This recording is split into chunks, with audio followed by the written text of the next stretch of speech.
I've been banging the table for Colorado to bolster its defensive line with the transfer, and they seem really close to doing so.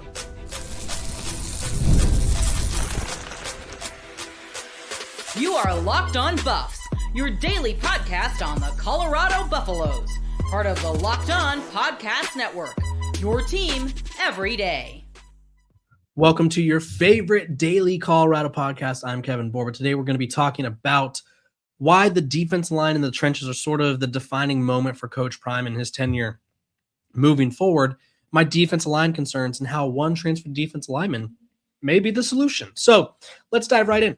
The Colorado Buffaloes, according to our good friend Jack Carlo at 24/7 Sports, who was just on the show earlier this week, is apparently one of the finalists for Malachi Brown, who is one of the top junior college defensive linemen in the country.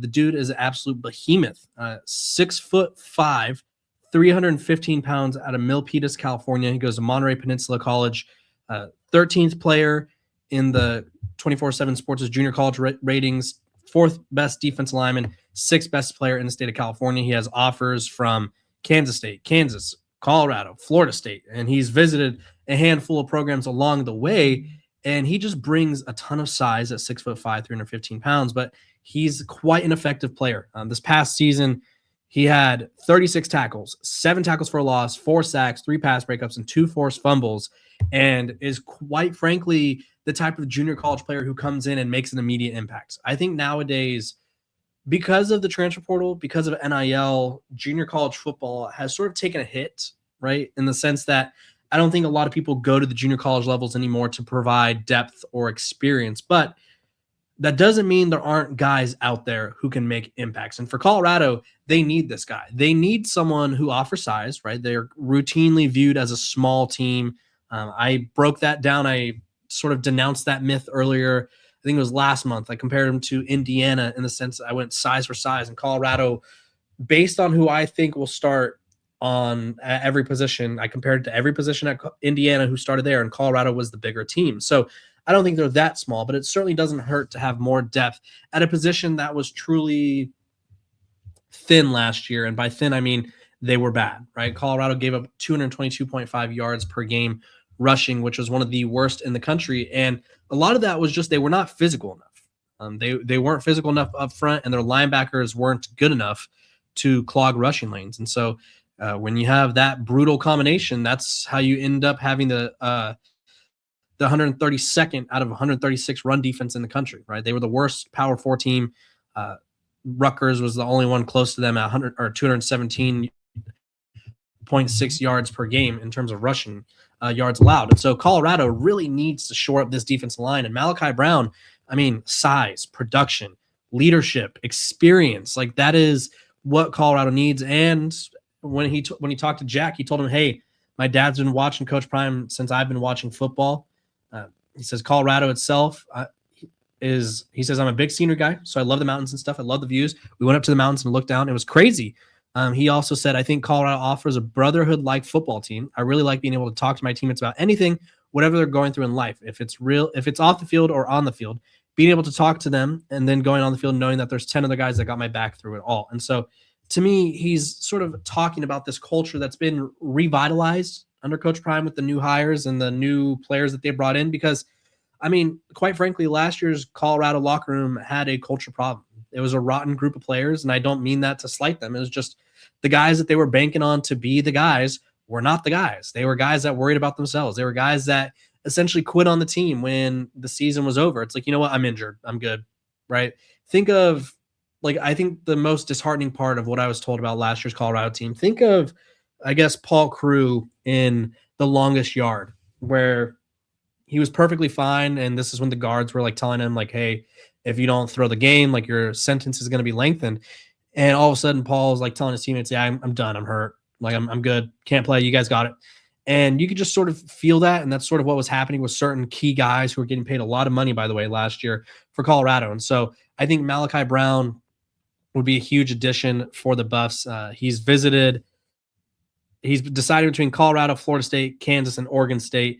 He visited Kansas State in April, Kansas in April, Colorado on April 30th, and then Florida State on May 7th. And so they've all hosted him And I mean, Colorado needs him bad. And I'll break down why they need him bad just based on one of the main concerns I have about this team moving forward. This episode of Locked On Bust is brought to you by our sponsors over at Rocket Money. If you've ever opened your bank account and thought, where did all my money go? You're not alone. Keeping track of subscriptions, spending, and bills can get overwhelming fast. And that's where Rocket Money comes in, helping you take control of your finances all in one place. It automatically categorizes your spending so you can actually see where your money is going, and you can set budgets, get alerts, and stay on top of upcoming bills.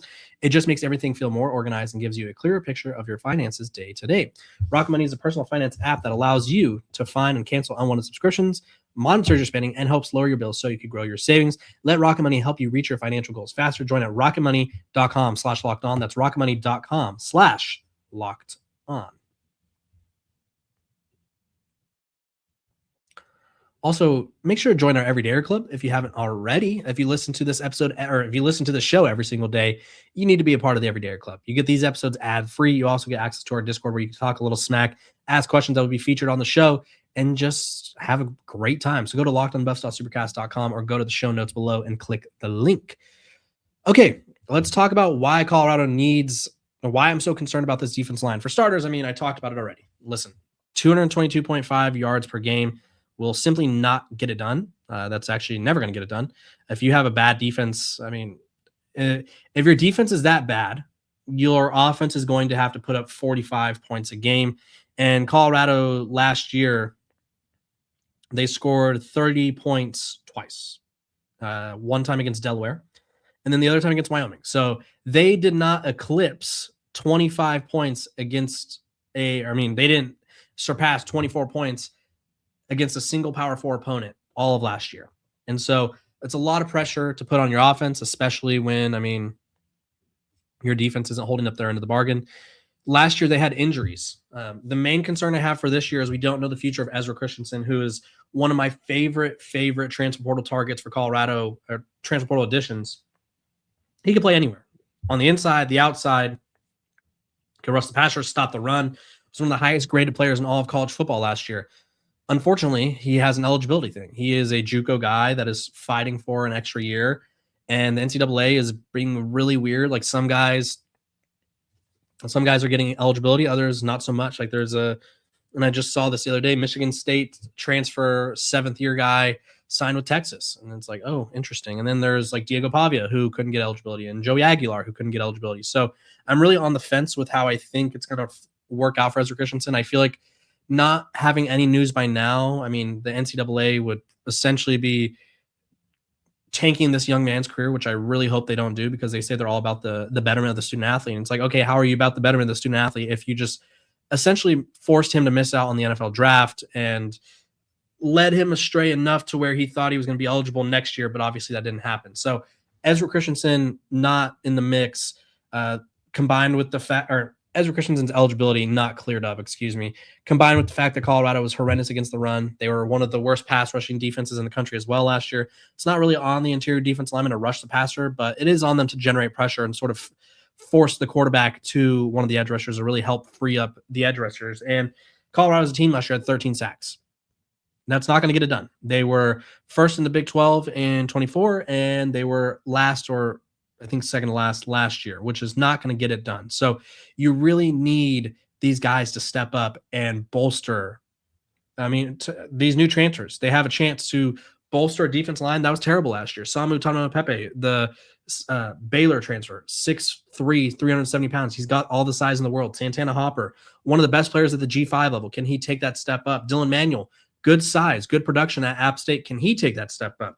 Like, there's so many guys where we're counting on them to sort of take a step up, but a little more depth wouldn't hurt. I've been urging Colorado to go get more transfers, whether it be at the JUCO level or whether it be the guys that are left over in the portal still, because the portal isn't open for players to declare to declare that they're going to transfer. But that doesn't mean you can't go get someone who never found a home. That's why I said go get Sac State's former quarterback Cardell Williams, bolster that quarterback room in Colorado. There's a lot of positions they could still bolster right now, and they just simply haven't. So that's, I would say, the concerning part.